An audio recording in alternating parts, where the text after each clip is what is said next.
Let's bring on our main speaker. Let's bring on our main speaker, Sister Danielle. Come on. Brothers and sisters, Sister Danielle is with us today. Sister Danielle, oh my queen. Brothers and sisters, this is our keynote speaker, Sister Danielle. This sister is absolutely beloved. Beloved. And sister, I know you've come on so late, but you've still got your allocated time, sister. So don't worry about it, sister. We're going to give, tonight is going to be a special night. How you doing, my queen? Oh, alhamdulillah, assalamu alaikum. Walaikum Evening, salam wa rahmatullahi everyone. wa barakatuh. Really happy to be here. It's amazing. I've really enjoyed the presentation so far. I'm just very excited to be here and share what I have to speak about with you. Oh, shukran, sister, shukran. Sister Samira, are you still there with us?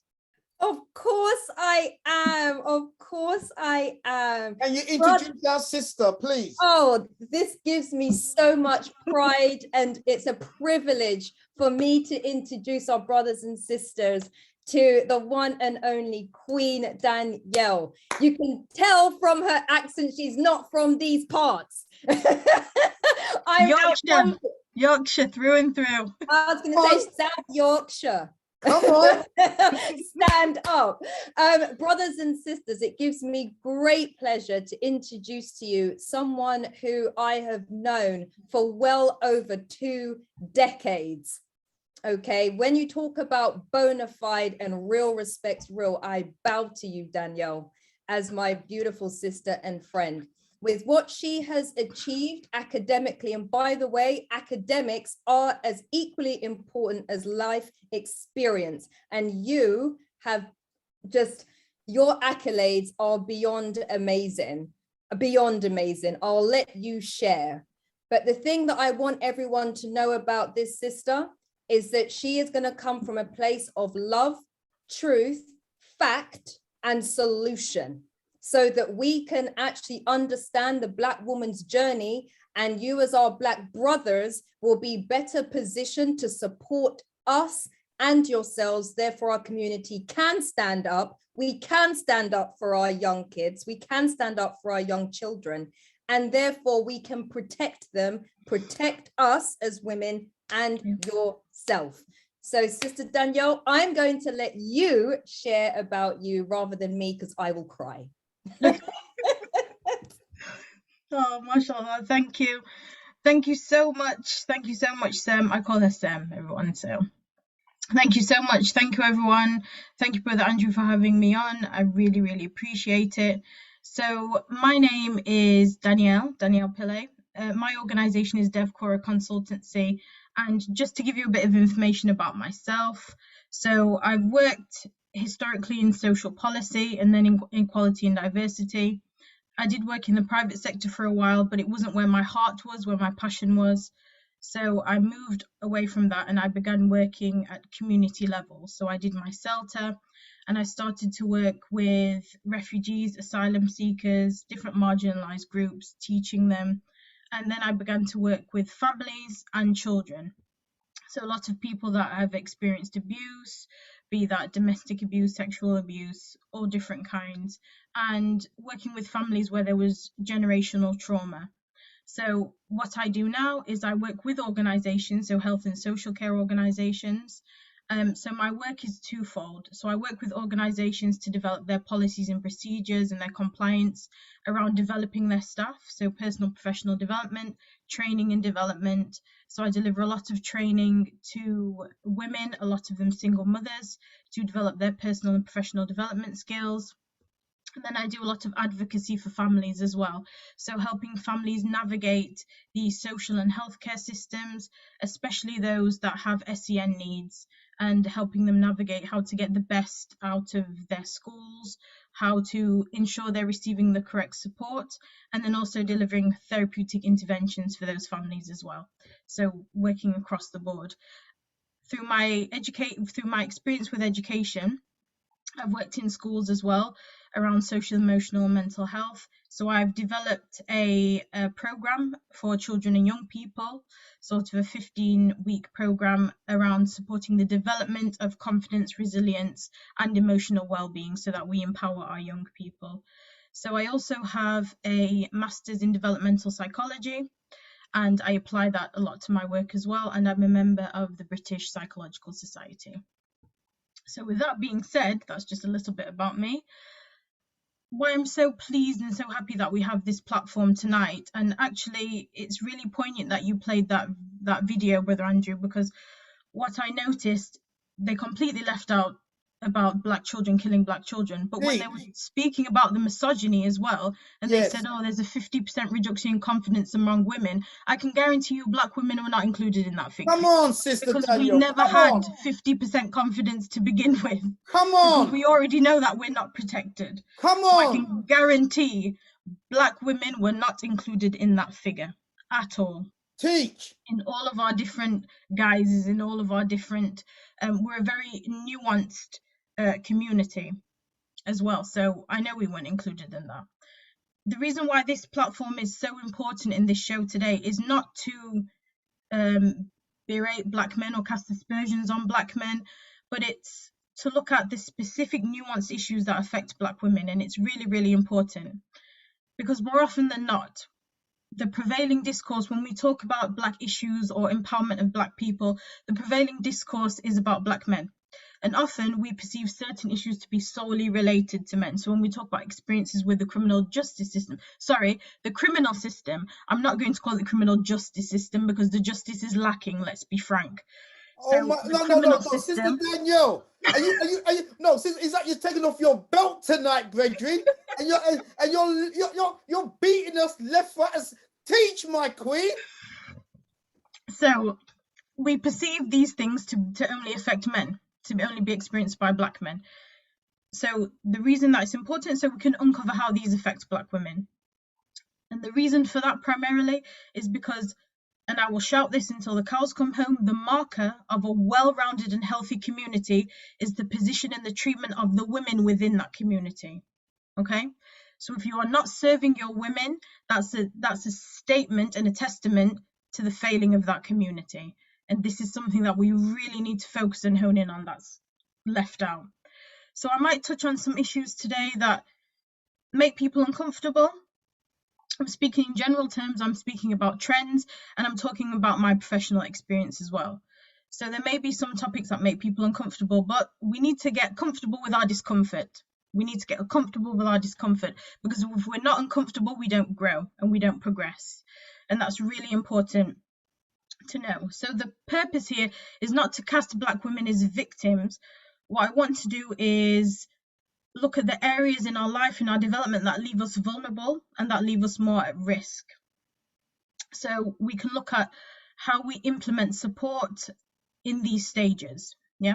So I'm going to try and be quite succinct, because each area that I touch upon, it could be a 2-hour topic in and of itself, because there's a lot to work through. So I'm going to try and keep it as succinct as I can, because I don't want to labor the point too much and I don't want to miss out some key things.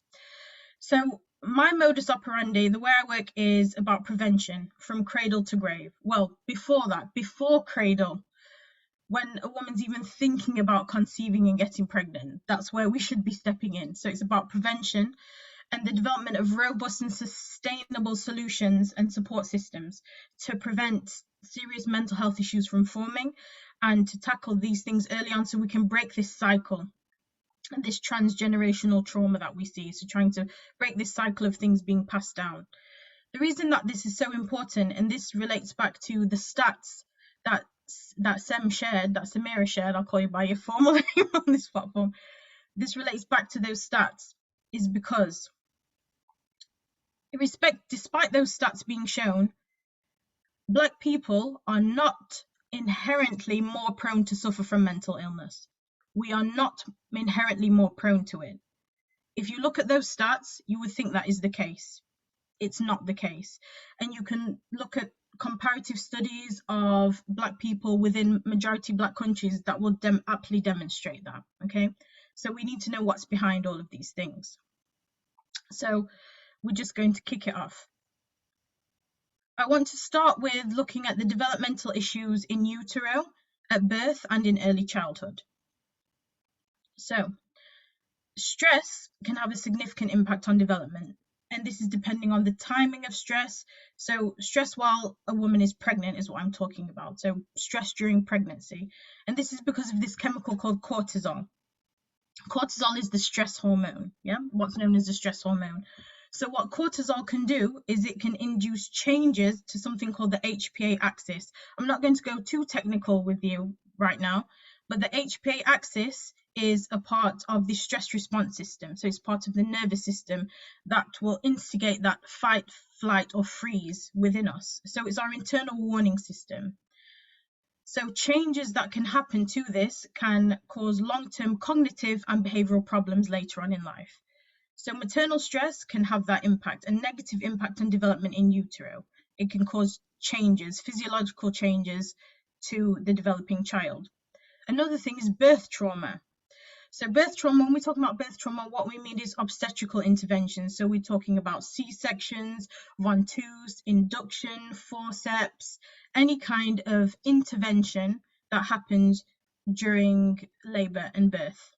One thing I always ask with the families that I work with is when we're working with children that have developmental issues or behavioral issues, or there's some mental health trauma or attachment issues, one of the things I always ask first and foremost is, what was the birth like and what was pregnancy like? And these things are key, and we often forget about these things. The reason for that is it can cause issues in social emotional development. So birth trauma can cause those problems. It can cause behavioral issues in terms of aggression and rage, increase the risk of anxiety and depression, anorexia, suicide, criminality, all of these things, and developmental disorders such as ADHD and ASD. This is just from birth trauma. So the reason that, obviously this is a general case for all women, but the reason that this is specifically important for Black women is our perinatal mental health. So Black women are less likely to access services, and therefore we have an increased risk of hospitalization due to mental health during this period. So perinatal mental health is crucial. This is also due to the fact of, in terms of when Black women access healthcare in general, we're not listened to by health professionals because we're perceived to be able to withstand pain more. We're given less empathy. Black women aren't believed when we go to healthcare professionals. There's lots of cases of misdiagnosis. And again, this even goes back to the stats, because there are some things in terms of us being diagnosed with psychosis and all those kinds of things that might stem from cultural issues and cultural beliefs that people don't understand. Oh, well, and then we get labelled. So Black women are not believed, and we're reluctant to go to healthcare practitioners for our issues.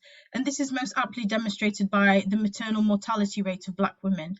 It was 5 times and now it's 4 times higher. So this increases the risk of stress and trauma in birth. And this is why having things like Black doulas are so important. I trained as a volunteer doula myself, so I have that training background, and I've supported a lot of women through birth. It's so important that we have this kind of support, and birth partners to be trained and have this training among the community around things like breastfeeding. So I've had breastfeeding training as well. It seems like little things, but these are major, major important things. So, sorry, Sister Danielle? Yes. Just for those who don't know, what is a doula? And what does a doula do? So a doula is someone that provides antenatal and birth and postnatal support to pregnant women. So this is information and support and advice in terms of caring for baby, how to manage their health and well-being, how to make sure they have a smooth transition from baby being inside them to baby being outside, and having this smooth transition. So caring for their well-being and being very thoughtful and culturally competent within that. It's so important, because the birth can have a massive impact on not only the mother but the child going forward. So a doula is basically a woman that supports a woman through that period, through that really important, one of the most important transition periods that a woman will ever go through. I hope that's explained it appropriately for people. Hope so. So looking at that, the trauma that can be caused through perinatal mental health and stress and birth trauma, recovery and repair are so important. So once the child is here, even if they are genetically predisposed, we can minimize the risk of issues developing through healthy relationship and repeated positive experiences and nurturing experiences. And again, these are important from the time birth happens. So through breastfeeding, through skin to skin, through that relationship. Again, the vulnerability here for Black women is that the rate of postnatal depression and anxiety is higher for Black and brown mothers. And Black women are least likely to seek out support for this and least likely to receive follow-up care. So the racial bias and inequalities in healthcare and the lack of culturally competent support is putting us at risk. It's putting not only our Black mothers at risk, pregnant women at risk, but already putting Black children at risk from the time we are born, from the time we're in utero. So this racial bias and inequalities and the lack of culturally competent support. And this is why education within the community is so important around these things, around the development of our children in utero and things that happen to us during childhood. The reason that postnatal depression and anxiety can cause a lot of issues is because it can create bonding and attachment issues. So if there's no positive input for this child, or there's a lack of positive input, or something disrupts that, our brains can become what we call maladaptively wired. And when brains are maladaptively wired, it means that they're wired to deal with negative circumstances. And if a child grows and that continues, if they continue along that trajectory, what will happen is they won't be able to function in normal, healthy environments.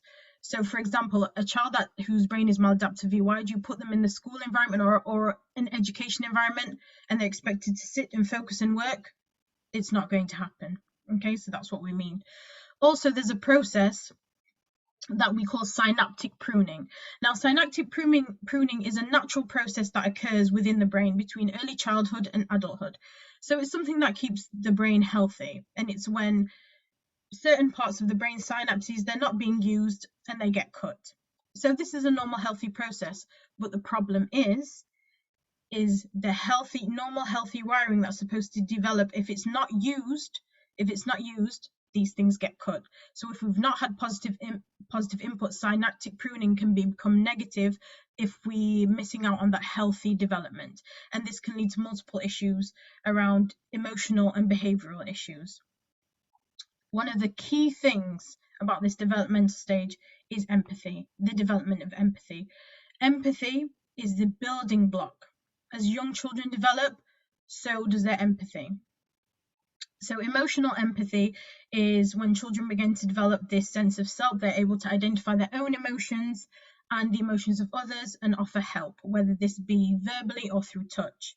And there's also, so that's emotional empathy. Cognitive or affective empathy is something that we call theory of mind. So that's when you're able to view situations from a perspective outside your own.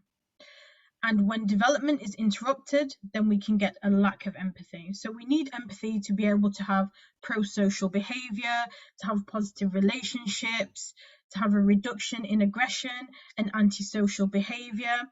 A lack of empathy or an empathy deficit can cause a lot of problems. I just saw someone in the comments say, sounds like autism.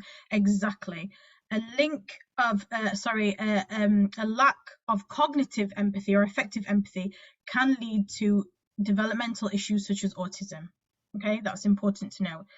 And a lack of emotional empathy can lead to things such as psychopathy and conduct disorders.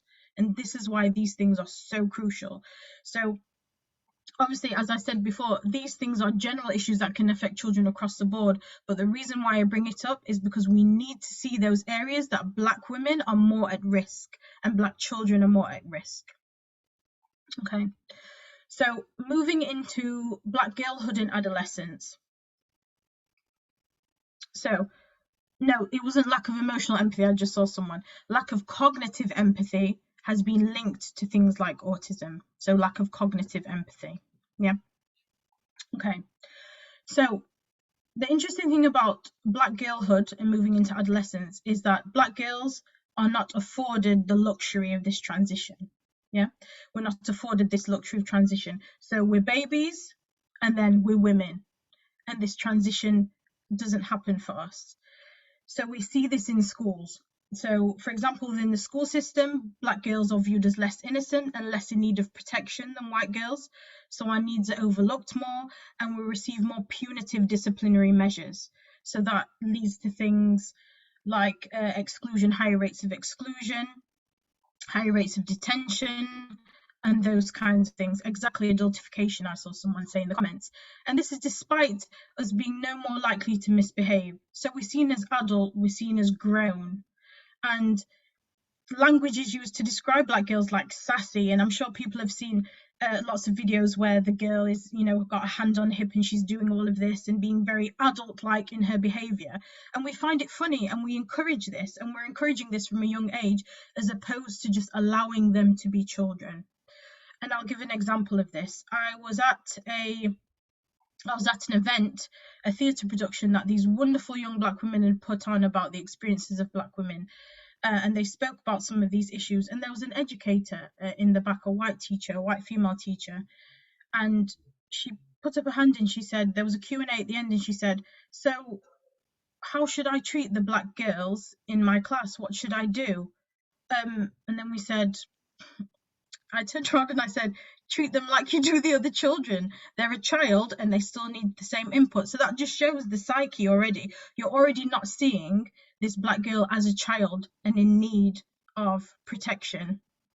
And I've just seen the comment pop up that say Black boys are most excluded. Absolutely, that's true. But we're focusing on girls and women right now. And it's really, really important to see the kind of nuance that happens there. But that's absolutely true as well. Another thing that happened is this is perpetuated within the community, and especially in certain generations and from certain backgrounds, this is perpetuated. So look at the responsibility and higher expectations around behaviour and conduct that are placed on girl children versus boy children. Sometimes boy children can tend to be more coddled. I'm not saying everybody, that might hit some buttons, but I've seen it, and it's true for a lot of people that I've spoken to. And the burden placed on the eldest girl, especially, even if she has an older brother. Yeah, so there's this expectation that we expect them to be grown. And that's where some of this lack of protection, which I'll talk about a bit later on, goes through. And then there's the issue of sexualization from a young age. So being disproportionately impacted by sexual assault and domestic abuse, particularly in some regions, and this is the case in London as well. So instances of sexual abuse, sexual assault are covered up and not discussed. So externally, there's a lower rate of conviction, but generally, Black girls and women are not believed. They're seen as aggressors. We're not seen as victims. We're viewed as promiscuous and prone to lying. So this is true of the system, but this is also perpetuated within families and communities. So it's seen as being grown, or we pursue something, or we asked for it because why we're acting so grown, we are look man, and all of these different kind of things that come out. And I think Elizabeth touched on that slightly as well when she was talking about her experience. So an example of this in terms of how the system treats is that in 2015, and this was in the US, 11-year-old Black girl reported to the police that she'd been raped by 2 men. She showed signs of sexual trauma, but the police believed, despite that, police believed she'd filed a false report and charged and arrested her, an 11-year-old child. And this is the kind of thing that we're dealing with. Another example that people know that's quite well known is the case of R. Kelly. The reason that he was allowed to get away with what he did for so long is because his victims were Black girls. His victims were Black girls. And people defended him in the community. Black men and Black women defended him. And it's almost as though, because they said the girls were asking for it, the victims were ridiculed, or they know who he was, they knew where he was going. And this kind of view was perpetuated. And it's almost as though this thing of protecting our Black men from the police and protecting them at all costs has become so ingrained that it comes at the cost of our women and girls. It comes at the cost of our women and girls. And that's something that's hard for people to swallow within the community. But again, like I said, we have to get comfortable with discomfort, because these are the things that are happening. Yeah. The reason that this is problematic is because Black women and Black girls that are victims of sexual assault, sexual abuse, are prevented then from accessing much needed support and healing. And then again, this goes on to cause mental health issues. Now, speaking of these childhood things, let's look at fathers. So the Black community has the highest proportion of single parent households, and let's be honest, it's higher for certain sections of the community than others. So what we're not going to talk about right now is how or why it happens, because that's not the point of interest. The point of interest is that for a daughter, the absence of a father has a significant impact on how she views herself and how she views relationships. So girls without a father have a greater risk of poor mental health and emotional health, other negative life outcomes, so they're more likely to be in unhealthy relationships, often toxic and abusive, other negative outcomes such as lack of education. And the lack of a father can have an impact on a child on a cellular level, so physiological effects. So it can increase our risk of having physical health issues, cardiovascular issues. Yeah, that's why that's important. So these childhood stresses, as I touched on a little bit before, can cause a long-term increase in the release of cortisol. Remember, cortisol is that stress hormone, which can prevent neurogenesis. So this is the regeneration of these neurons in the brain. Problematic. Can lead to functional and chemical structural changes in the brain, in a part of the brain called the limbic system. Yeah. The limbic system is where we have our social and emotional issues. That's where they develop. So childhood trauma and these stresses can lead to things like self-harm, suicidal ideation, anxiety disorders, depression, eating disorders, risky behaviors, early onset of puberty, and early sexualized behaviors. And like I said before, just touching, because I can see in the comments when people saying they don't show our positive fathers. Absolutely, we know we have father figures in there. We know we have positive father figures, but what I'm talking about is general trends. And as uncomfortable as they are, we have to discuss them because they're having an impact on people. So we're talking about childhood trauma and childhood stresses can lead to these risky behaviors in early onset puberty and early sexualized behaviors. Now, the reason that this hypersexuality is a significant thing is because it ties in with our history of Black women's bodies being sexualized and Black women being used as a commodity. But now we perpetuate this ourselves. So this creation of subcultures, so this promotion of slackness, be it through music, dance, or dress. So commodifying our own bodies is a way for us to be noticed and heard because there's a lack of that happening. A lack of that happening, lack of being seen, lack of being valued, as we've seen even through early childhood. So this hypersexualization that is a result of either trauma, conscious or unconscious displacement of stress or mental anguish, or not feeling valued or seen or validated, this is packaged up and sold to us as empowerment. So this trauma and this stress is packaged up and sold to us as empowerment. And the problem for this is its deflection from the real issues and the healing that needs to take place. And we've all seen it. We've all seen you embrace this kind of slackness in this subculture. Oh, I'm empowered, I'm powerful. What we're doing is we're packaging up trauma and selling it as empowerment to our women. And that's something we really need to be mindful of. So by the time we move into womanhood, we're accustomed to not being protected, which is the sad fact. Yeah. So we have this strong Black woman trope. This is killing Black women. This strong Black woman trope is killing Black women. So Black women are 2 times more likely to suffer from mental health issues such as anxiety and depression. This strong Black woman trope is detrimental to our mental health. We receive less empathy. We're expected to shoulder the burden and carry on regardless. Sister Danielle. Yes. I mean, no, sister, Yeah. You're killing it tonight. I mean, I always say when I see some powerful Black women, I say you're so strong. But sometimes, as you're saying there, sister, that could actually be a problem. Yep. If you're seen as just a strong Black woman, and to be honest with you, for 500 years, Black women have really been carrying our community. You've been the vanguard, believe it or not. It's us as Black men that have really let down the side. I'm being honest with you. But as you said, there could be a trauma or mental side effects from being just that strong Black woman every day, all day. Thank you, sister. No problem, no problem. Yep. So this is instilled in us from a young age, as you said, and it does come from our history because of what we carry with us, and we perpetuate this in our own lives. We're not given the space to be feminine or vulnerable or emotional, and what that can lead to is chronic stress. And again, we talk about that cortisol, that stress hormone. Now, the right amount of cortisol is good for us. It helps us to get things done. It can regulate a lot of things in our bodies, all that kind of good stuff. But excessive levels of it from ongoing stress, it is a toxin in our bodies. It's toxic, it's poisonous. It can cause something called brain atrophy, which is literally the death of neurons. It can kill us. Too much stress can kill us. And that's why we need to be mindful of these kinds of things. And again, as you were saying, this expectation that we should shoulder the burden of the community. Black women have always been at the forefront of the struggle against oppression and the fight for justice in Black lives, and we carry a lot. And so where is discussion about, the protection and the help for ourselves, and how we have that need to be vulnerable? Okay, so I'm going to touch on another issue now. Moving on from that, we can't talk about the impact of things in society without looking at colorism.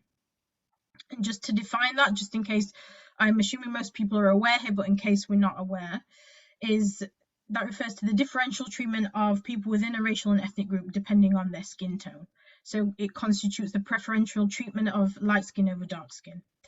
So what we've seen is in Black communities, colorism is a developmental process. So as children develop, and they develop perspective taking, and there's an increased awareness of their racial identity and racism and discrimination, they can begin to adopt and manifest these views on skin tone. And so moving into adolescence, this becomes tied up into our body image and then culminates in emotional distress in our adulthood. The reason why colorism is so significant is because it's a very gendered phenomenon. And by that, I mean it disproportionately affects Black women with regards to our perceived attractiveness, our relationship opportunities, and our self-esteem. So if I were to go into the history of colorism, we'd be here for a long time, and we just don't have the time for that. So what I will say is what the historical perception... No, sis, Danielle, you're going to cuss me, No, because brothers and sisters, I'm in tears. You can't see me, but I'm in tears. Do we need a whole show on colorism? Please, in the chat room, let me know, because Daniel just threw that out, and I said, you know what? God is speaking through you, man. Allah is speaking. Do we need a whole show on colorism? All right, I'm listening to you, man. Daniel, carry on, Queen, because I'm in tears now. So trying to leave the history out of it, as difficult as that is, just trying to put it in a snippet, what the historical legacy of colorism has left with us is that light-skinned women were elevated and seen as delicate, beautiful, intelligent, and dark-skinned women were cast aside as and labeled as aggressive, hypersexual, ugly, and ignorant. And that's from the history. Now, colorism affects all Black women across the board. Light-skinned women also have their challenges in terms of not being seen as Black enough, and the backlash that they can receive for perceived social privilege that they're afforded. But what we need to understand is that the impact on dark-skinned women is far more injurious. So it has negative implications for mental health, educational and employment opportunities, marriage and relationships. It can even result in greater harassment by police and lengthier prison sentences, including being more likely to be excluded from school. Yeah. So there have been focus groups and held with dark-skinned women, and what they've said is they've reported feeling isolation, helplessness, emotional distress, in that they're resigned to the fact that their dark skin has limited their social, economic, and relationship opportunities. So dark-skinned women suffer from greater physiological deterioration and self-report worse health. So this becomes a self-fulfilling prophecy due to something called stereotype threat. And what that means is that people act in accordance with how they are treated and develop anxiety over being viewed on the basis of these negative stereotypes. So the stress and anguish caused by colorism is not surprising, given that discrimination is linked to depressive symptoms in Black women. So the reason that this is an even bigger issue is because our positive self-esteem is developed by being part of a group. So we develop this self-concept and ideas that we have about ourselves and who we are as people, and we develop affiliation and values by being part of an in-group. So developing a strong sense of racial identity and pride in heritage can actually protect Black people from negative effects of discrimination. So developing good self-concept, developing self-esteem.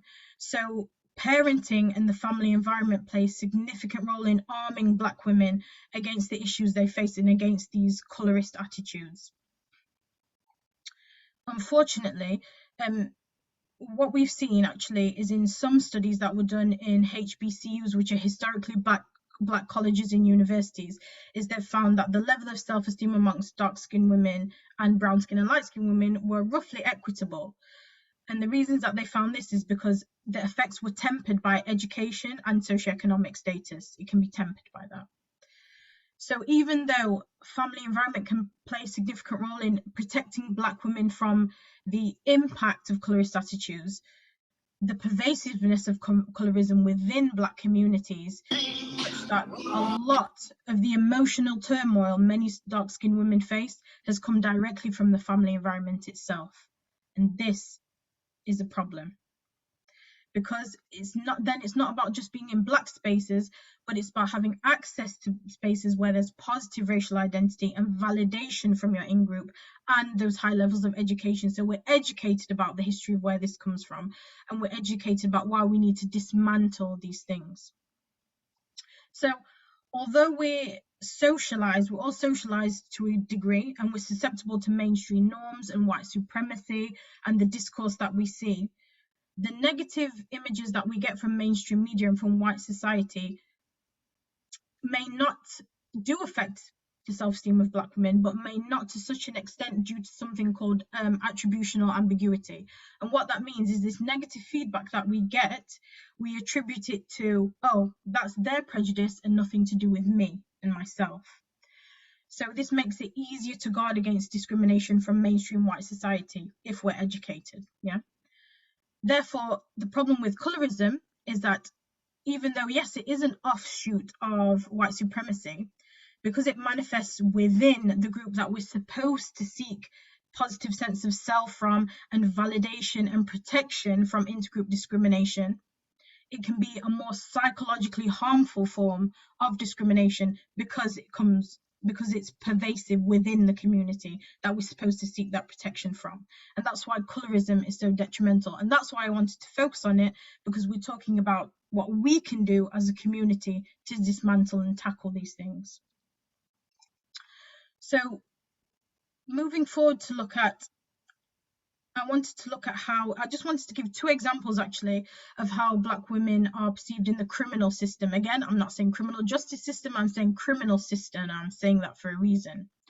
So the lack of protection that we receive externally, which then goes back to the video clip that Brother Andrew showed about the misogyny.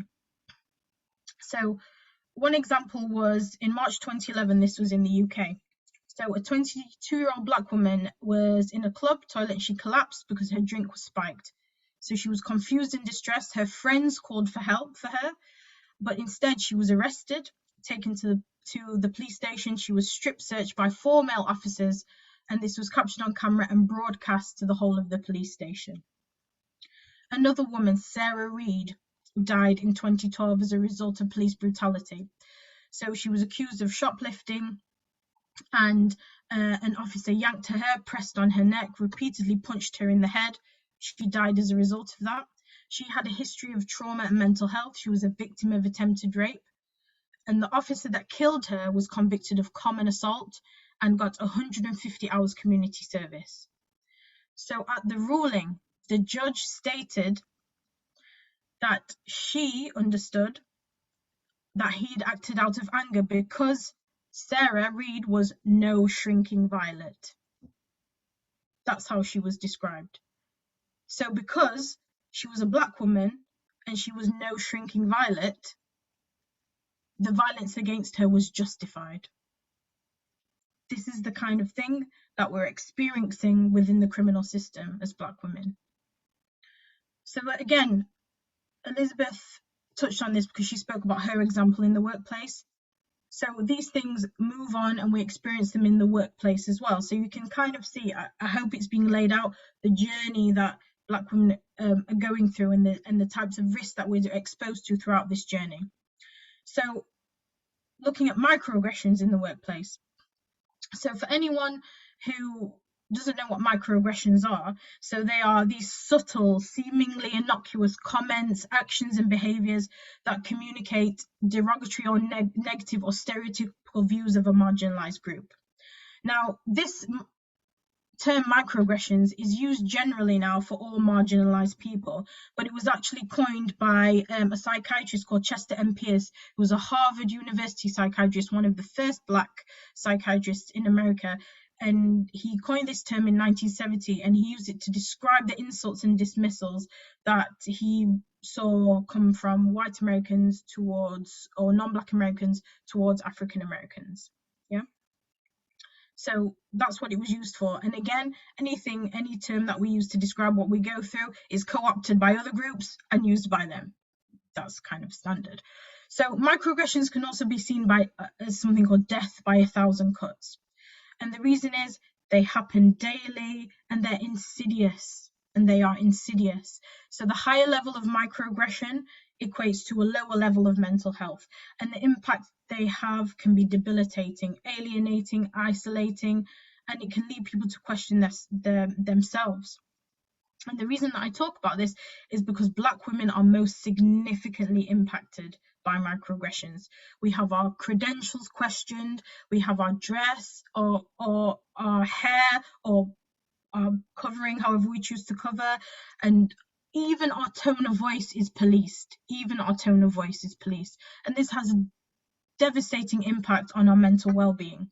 So there's significant anecdotal evidence to show that in the workplace, Black women are subject to passive-aggressive behavior, bullying, gaslighting, both to do with their behavior and their image. So they're seen as loud, intimidating, difficult. If we're forthright at work, we're penalized for this.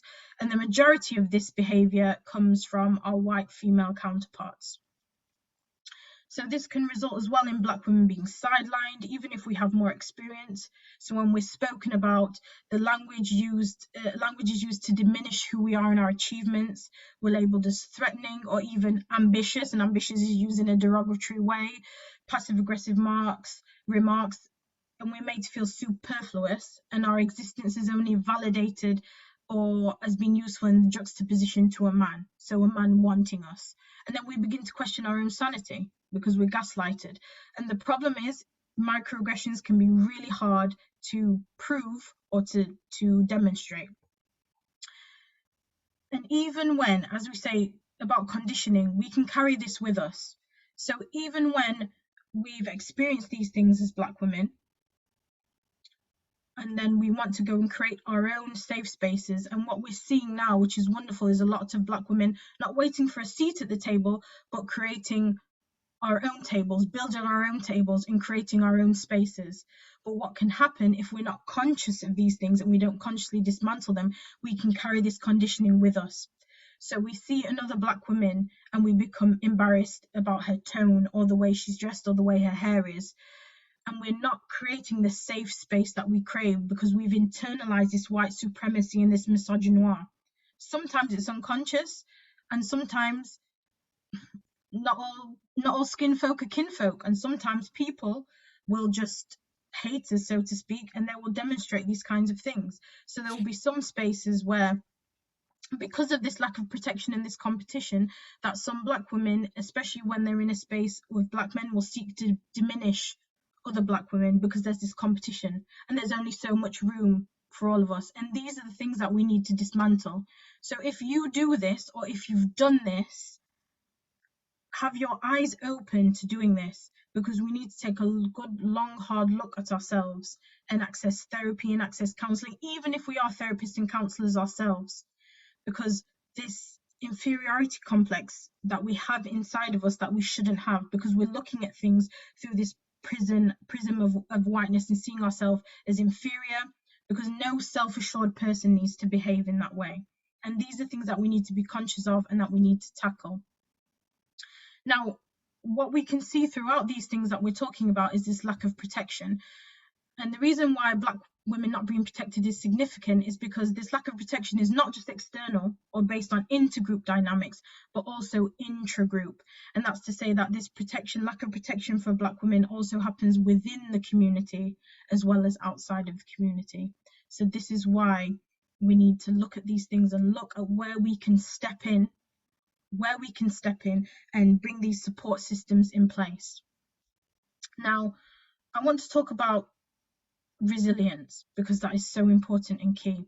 Because what we don't want to create, we're throwing the word strong out of the window.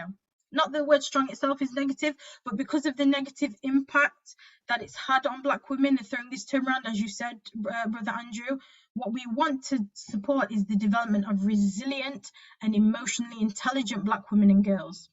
Because even this transgenerational trauma, so we have this transgenerational trauma, so for the descendants of chattel slavery, particularly post-traumatic slave syndrome and other forms of transgenerational trauma, the societal trauma that we have, the familial trauma that we have in these stresses, they have a massive impact on our social and emotional health and well-being, even without diagnosis or specific illness. And if there's no support system in place and no opportunity for recovery and repair, then we're lost. What can we do? The good news is that resilience as well as trauma can be passed down, and it can be learned and developed. So this transmission of trauma and these behavioral and physiological effects can be alleviated through positive and enriching experiences. And one thing that we need to understand, and this is another thing that's a whole other session as well, is understanding our stress response system and something called our vagus nerve, which is something that comes from the base of the brain all the way through our body, and having good vagal tone, and how to be able to manage and monitor our stress response systems. But resilience is key. Developing resilience is key. So it's about the ability to bounce back and thrive, but it's not just that. Resilience isn't just, sometimes when people say, oh, you need to be very resilient, you need to be strong. Resilience isn't just, oh, things happen to us and we let it bounce off us and we keep going. What resilience is about is understanding that we need space to heal, is knowing when to say no, knowing when to protect our space, and knowing when to seek support and protection. It doesn't mean that we don't let things impact us. It means that we can see that something is going to impact us and we give ourselves the space to heal from it, the space for recovery and repair, especially for Black women, because sometimes this has been, what we have to remember is this has been passed down from previous generations. You know, you just shake yourself up and you get on with it, you carry on. So recognizing this and recognizing what we've inherited from previous generations doesn't mean we're ungrateful. It's just recognizing that we have to do things differently if we want to heal ourselves and we want to heal from trauma. So again, resilience is about recovery and rebuilding. And so sis, yeah, beloved, beloved, time has gone, believe it or not. No, but sis, I mean, what you're doing tonight, I can't, look, I've got a sister, I think it's a sister Wallette. I mean, everyone's been typing as you've been speaking. She said this, what you're talking about. I've experienced it in the home when I came to England. I was always told you're too black and ugly, so you won't get a husband. So you better take your education. My mother is light-skinned and my youngest sister that born in England is light-skinned too. Nonetheless, I grew up with a positive mental attitude, and each day I rise, I give thanks unto the Most High for who I am. Each day I step out, I get a compliment. People even bow to me. This is all due to the powers of the Most High. No bad mind, no envious, no grudgeful, one perfect peace and Black love, resilient. We are constantly having to spring back. And that's the kind of things that you're bringing out of people right now, sister. It's just amazing. So, sister, you got 1 minute. But what I'm going to say to you, brothers and sisters, and I don't want you to rush it, sister. Don't rush it, because I'm going to say this to you. Okay. Brothers and sisters, do you want Sister Danielle back in March? Remember I said March is going to be our Women's Month, our Queen's Month on the Hidden Truth, because I have never heard, I'm going to say this again. I'm going to say shut the front door. I have never heard a sister so analytical. And he's like, she came onto the platform, took her belt off and beat backsides for the last 45 minutes. Sister Danielle, I think you're looking at the chat line.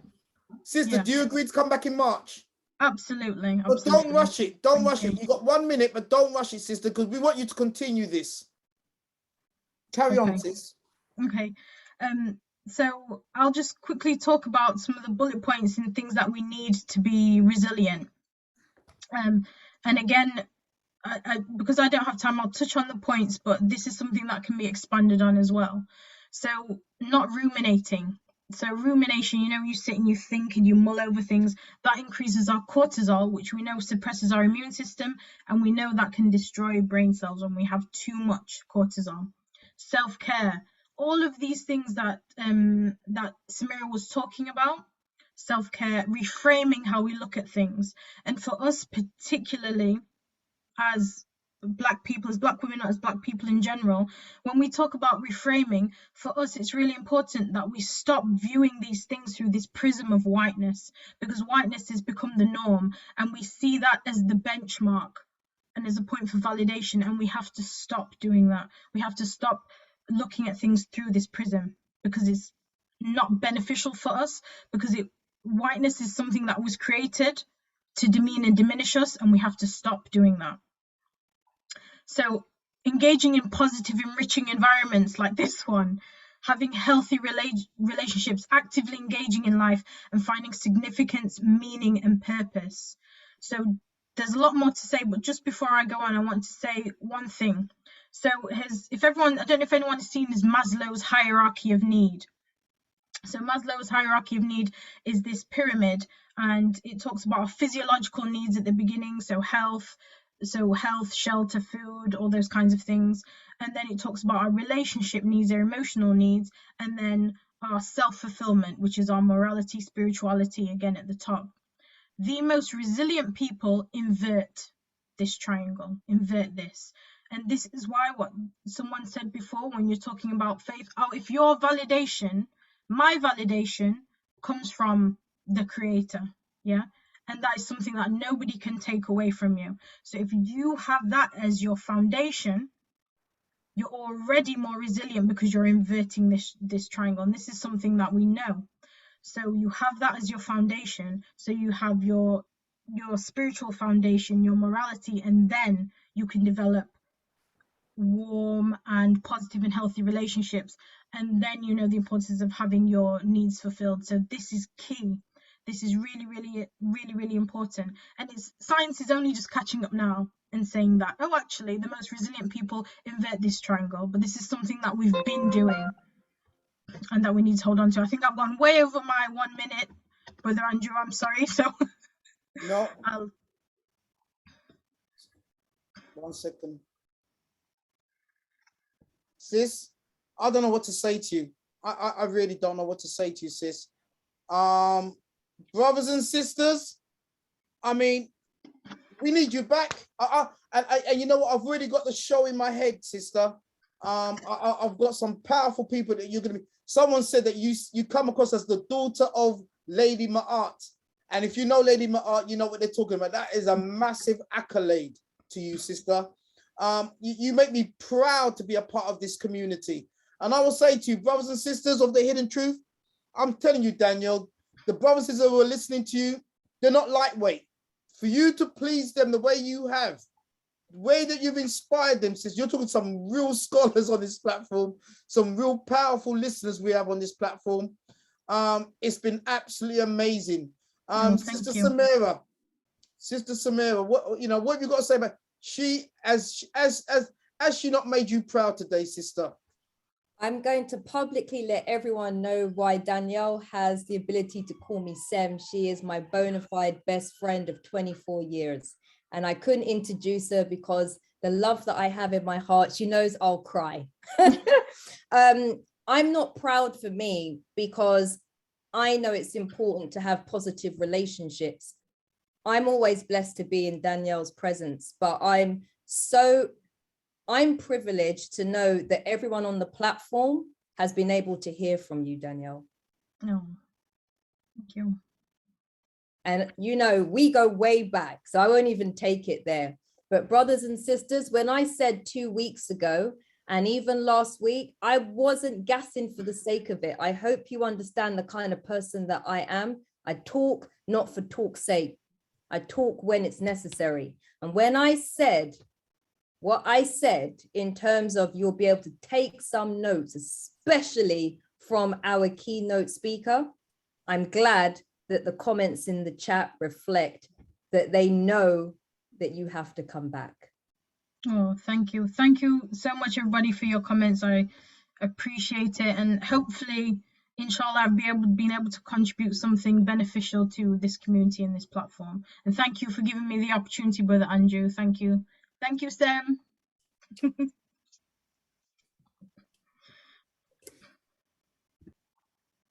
Brother Andrew, you're on mute. Your mic's off.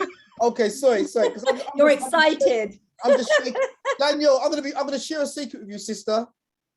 After listening to Samira and Elizabeth, Sister Joy, I thought this poor Danielle, how is she gonna follow this?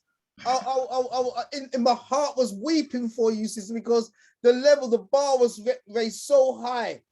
And sister, we thank you. We bow to you because you blew everything apart. Your analytical studies, your wisdom, your humility, and your forthrightness, sister, went way ahead of you. Way ahead of you. Brothers and sisters, if you're feeling Sister Danielle, drop some ones on the platform. Not for me, not for me. If you're proud to be a part of this community worldwide, and you felt proud as a sister broke down the inner workings of the mind and the heart and the transitional power, please, if it made you feel good to be alive today, even if you're going through problems, and she solved, and you know, the Honorable Minister Louis Farrakhan says the greatest feeling one could have is to say, I understand. So even if you're going through certain problems and some nightmares, but you can take a step back and say, you know what? I understand. I understand what this is all about. I understand where I'm going with this. Danielle, that is what you've done for us tonight, sister. You gave us that feeling of understanding our predicament. I have to say, Alhamdulillah, it's only by the mercy of Allah. That's the only thing. It's only through His permission and by His mercy. Because as my sister always said to you, said Allah put fire in your belly, so use it. So Allahu Akbar. Alhamdulillah, that's what I'm doing. Alhamdulillah, sister. Brothers and sisters, another hidden truth. Sisters killed the show tonight. Brothers and sisters, the Black Woman's Journey, our keynote speaker, Sister Danielle, who is the friend of Hidden Truth now for life. Inshallah, God willing, she will be coming back in March. In March, I've got the program in my head. Brothers and sisters, let's not forget our Sister Joy kicked us all off at the beginning. She laid the perfect foundation. We call her Joy with the eye, the inner eye. We got to thank Sister Dr. Vera Nobles, who came in to us, one of our elder scholars who linked in to us briefly from the United States of America. We thank you, sister. Let's not forget our featured speaker, Sister Samira, who's already a part of the Hidden Truth team.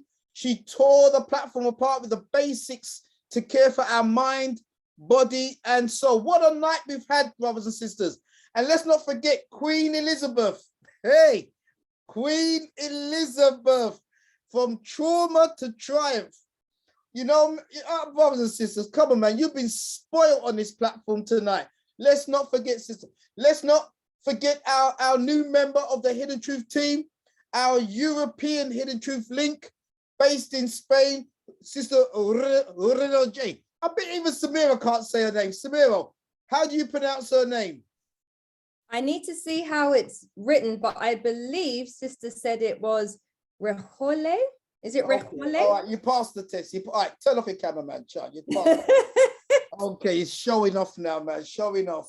Okay, whatever Sister said her name is, that is my queen. I call it Regole, but I can't pronounce it properly. But I'm not gonna give up because I want to respect my queen's name.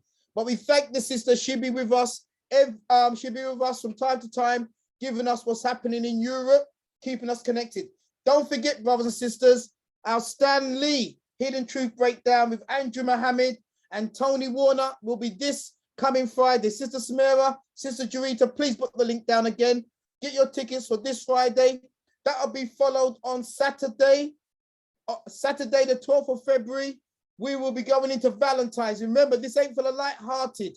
Yeah, some of you, 50% of you ain't gonna like me by the time I finish this breakdown.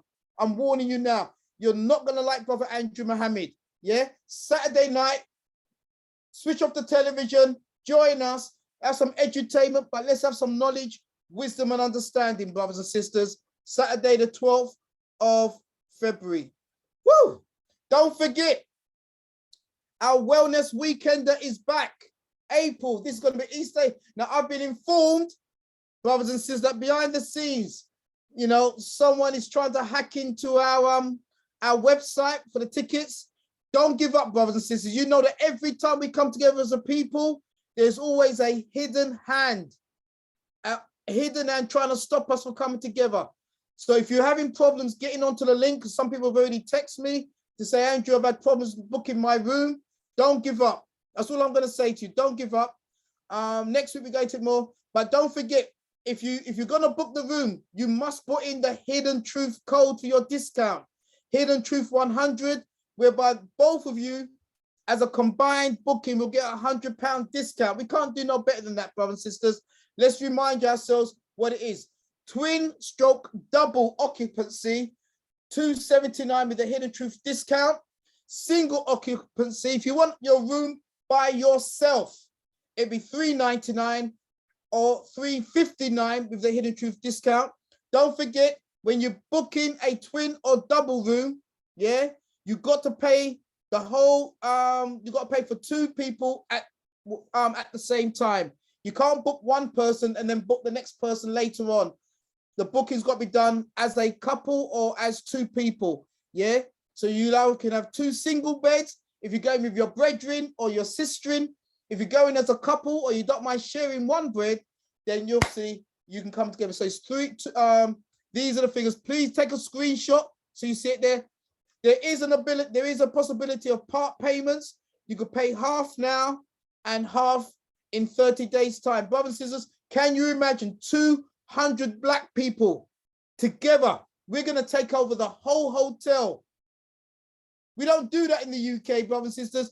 And included in that, brothers and sisters, is the four-star hotel. You're going to have powerful speakers, myself, Lady Adele, Leon Marshall, Leah Salmon. You're going to have morning meditation with us, Tai Chi classes, lunchtime buffet is all included in this price. We're going to be having an exclusive gala dinner. Can you imagine 200 of us in one hotel, and we're going to have a dinner. The dinner is done by celebrity chef Kev. He'll be coming onto platform to speak about his food. So it's going to be top quality food from a celebrity chef. We're going to have top class DJs. We're going to have a little dance on the night. We've got health spas. We've got modern fitness center. We've got a jacuzzi, sauna, steam room, beauty therapy, free Wi-Fi, and black vendors on the day. I can't believe this. Brothers and sisters, this is going to be massive. It's going to be sold out. I'm telling you now. So please get your tickets. Literally, pamper yourself. That's all I'm saying to you, man. Have one time you can pamper yourself in April, man. And don't worry about the COVID, man. Don't be scared. Don't be a scared to death Negro today, man. Stand up. Brothers and sisters, what a night. So it's going to be a beautiful night, as you've seen already. And, you know, I really thank all of you. And I've got to say to you, my voice is nearly going. This has been a beautiful night. We thank you, yeah? And I greet you in the greeting words of peace. We say it in Arabic, which is one of our tongues, Assalamu alaikum. I know some of you are staying for the after party.